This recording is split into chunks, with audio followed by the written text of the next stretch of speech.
So in today's video, I'm going to be breaking down my exact Facebook ad strategy that I use for all of my e-commerce brands that have generated me multiple six figures over the past 2 years. This is a super simple strategy, and it'll work for you no matter if you're already experienced in Facebook ads or even if you've never run a Facebook ad in your entire life. I'm going to be breaking down everything that I do step by step. So if I were you, I would grab a pen and paper and take some notes. If you get lost along the way or don't understand something that I'm saying, just go back and pause the video. But honestly, this strategy is so incredibly simple that if you don't understand something that I'm saying, you're probably cooked. But guys, I don't want to waste any more of your time, so let's just get right into it. Now, a lot of gurus are going to tell you that Facebook ads are dead, they're oversaturated, and that you need to run TikTok ads. And yeah, TikTok ads can and do work, but they work primarily for quick dropshipping stores selling cheap products that are just going to die off in a month or two. That's not what we're building here. TikTok ads work the best for the traditional style of dropshipping, where you're just throwing up a random product from China, building a random store around it, and running random ads to it, hoping to get a quick cash grab. But if you're watching this video right now, I know that you're not an idiot and you want to build a real brand that can generate you long-term sustainable income just like I have. Now, since I build real e-commerce brands and not shitty little dropshipping stores, I run all of my ads on Facebook because Facebook tends to have a much older audience than TikTok, and older people have much higher buying power. It's pretty much common sense that it's easier to get a 50-year-old on Facebook to pay you $50 than it would be to get a 15-year-old on TikTok to whip out their mom's credit card. So if you're selling real branded products with an actual perceived value, Facebook is going to be your only option. Now, when most beginners start out on Facebook ads, they make the mistake of just ripping ads straight from TikTok and Instagram organic because that's what their favorite guru told them to do. Now, this strategy might work for a short-term dropshipping store that's just going to die off in a month, but again, that's not what we're building here. It is going to be impossible for you guys to scale with this strategy because you're going to get hit with high CPMs, high CPCs, which will lead to unprofitable CPAs. Spoiler alert, you're not the first person to do that strategy. If the content has already been plastered all over Facebook's algorithm, you are going to get hit with metrics that are just impossible to scale with. Facebook does not reward recycled content, and that's where my strategy comes into play. Now, instead of ripping videos directly from TikTok and Instagram organic, you are going to find a product with a big presence on TikTok Shop.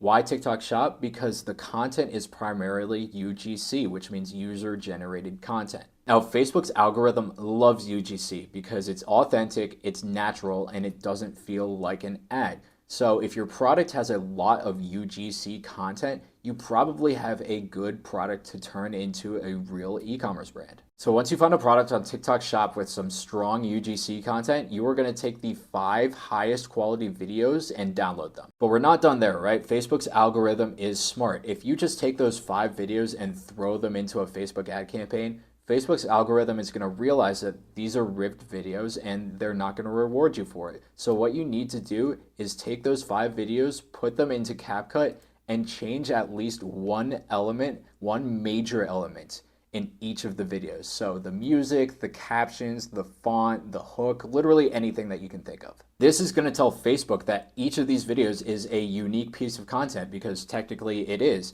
And what that's going to do is it's going to lower your CPM and lower your CPC and eventually give you lower CPAs, which is going to make you profitable. Now, once you've edited each of your 5 videos, export them all and transfer them onto your computer so that you're ready to run Facebook ads. Now we can get into the fun part, running the actual campaign. For this strategy, all we need is one campaign. We are going to set up one CBO campaign at $50 a day. Inside this CBO campaign, we're going to have one broad ad set, so no interests at all, and it's going to be scheduled for midnight the next day. Inside that ad set, you're going to put all of the 5 creatives that you just edited in CapCut. Facebook is going to test these creatives against each other automatically, and it's going to allocate the majority of that $50 a day budget to 1 or 2 of the creatives that it thinks will perform the best. So I know if you've never run ads on Facebook before, that might have been a little bit confusing, but now I'm going to take you through my ad account that I actually use for one of my e-commerce brands, and I'm going to show you step by step exactly what I just talked about. So right now we're actually inside one of the campaigns that I have set up for one of my e-commerce brands, Rooted. And as you can see here, this setup is exactly the same as what I just talked about. Like I said, we're running one campaign with a CBO, so campaign budget optimization, at $50 a day. As you can see, I'm running one ad group, like I said before, and all 5 of my creatives are inside of this one ad group. You can also see that this ad group is completely broad. I did absolutely nothing to the targeting. Facebook's algorithm is smart. It will find your target audience for you. And honestly, I wasn't even gonna do this, but I figured why not? This is an example of one of my creatives and the ad copy that I'm using for this creative. So you want your ad copy, your headlines, and your description to look something along the lines of this. It really doesn't matter too much. What really matters is your creative. Now, once you have your campaign set up exactly like that, you're gonna hit publish and let it run for 3 days. Over those 3 days, you're gonna wanna keep an eye on your metrics. So these are some metrics that you need to watch out for. Your CPM should be around $20 to $40, 40 on the high end, 20 on the low end. Your CPC should always be under 150, and your CPA needs to be below your break-even point. If it's above your break-even point, you're not profitable. Now, it's important to note that just because your metrics aren't hitting these benchmarks after 1 or 2 days, it doesn't necessarily mean that you need to kill the ads or kill the product. Facebook needs time for your creatives to actually warm up in the algorithm, so I always suggest waiting the full 3 days or $150 of ad spend before making any major moves. Now, after you've waited the full 3 days and you still don't have any sales or you're still unprofitable, you need to identify the problem. Most likely, it's your store, it's your back end, it's your ads, or it's your product. Now, if you do have profitable sales after those 3 days, it is time for you to scale up your ads. Now, I'm not going to go too in depth on my scaling strategy because I have all these processes where I go from $50 to $1,000 to $5,000 a day in ad spend profitably. And it's just a little bit too advanced for what is needed with this strategy. That's actually something that I go over in my one-on-one mentorship program. So if you're interested in applying to that, the link to apply is going to be in the description and also in my bio. That's aside the point. All that you really need for this strategy is to identify your winning creative. A winning creative is a creative that has 3 to 5 purchases with stable metrics. Once you identify your winning creative, you're going to duplicate that creative or creatives if you have multiple into a brand new campaign, and you're going to increase the budget of the new campaign to at least $100, $200 if you have a little bit more of a budget to play with. Inside your original campaign, you're going to turn off any creative that is unprofitable, but you're going to leave on the winning creatives. Now, what can happen when you increase the budget in a CBO campaign is that CPA might spike over the first 1, maybe 2 days.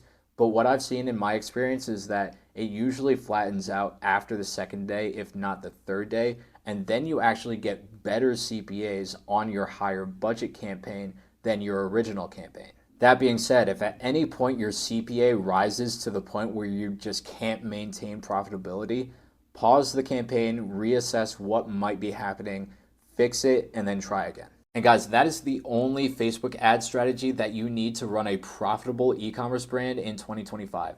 If you guys enjoyed the video, be sure to leave a like, subscribe if you want more content like this. And if you want this entire blueprint sent to you, comment the word blueprint below and I'll shoot you a DM. I hope this was helpful, guys. This was my first long form video ever, so any support or feedback would be greatly appreciated. And again, if you guys are interested in joining my one-on-one mentorship program, the link to apply will be in the description and in my bio, or you can drop a comment saying that you want to join and I will reach out to you as soon as possible.